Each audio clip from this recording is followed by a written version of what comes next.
2015 is the centenary of the 1915 Armenian Genocide. It's probably the worst mass atrocity of the First World War. At least 1 million Armenians killed in the Ottoman Empire, their ancient culture wiped out, mass trauma for the Armenians, they're scattered all around the world.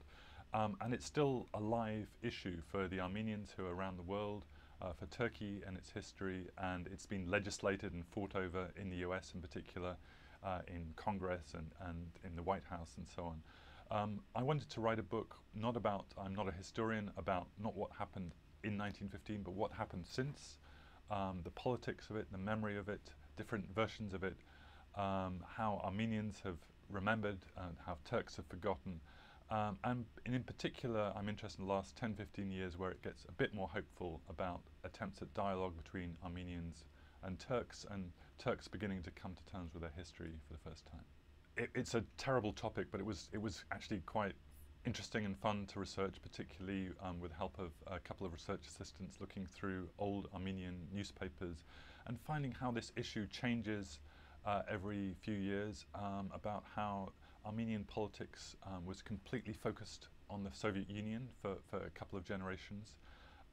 One thing we turned up was a speech in 1955 by the governor of New York, Herbert Lehman, on Armenian Independence Day, and he says, the Armenians are victims of genocide by the Soviet Union, and the Turks have been completely written out of the picture. That's 1955.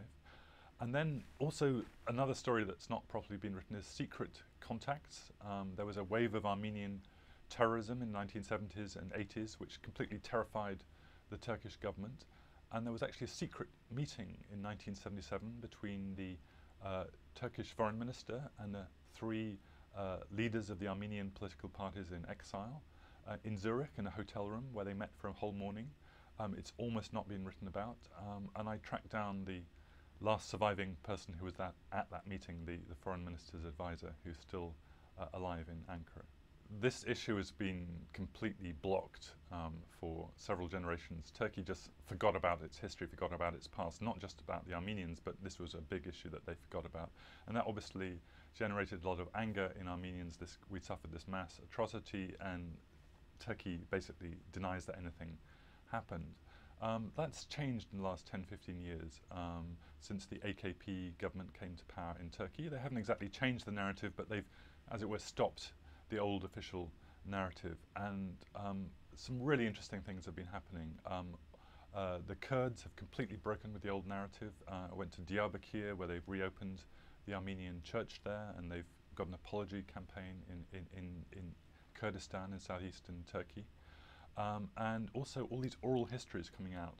People suddenly saying, actually my grandmother was Armenian, but she covered it up and pretended to be Muslim all her life. All these people who actually stayed behind in Turkey and were absorbed into Muslim families, all those stories are beginning to be published and coming out in Turkey. And this completely changes the picture. You're now getting dialogue between Armenians and Turks, and Armenians going back to Turkey and rediscovering their roots. So on the society level, a lot's changing.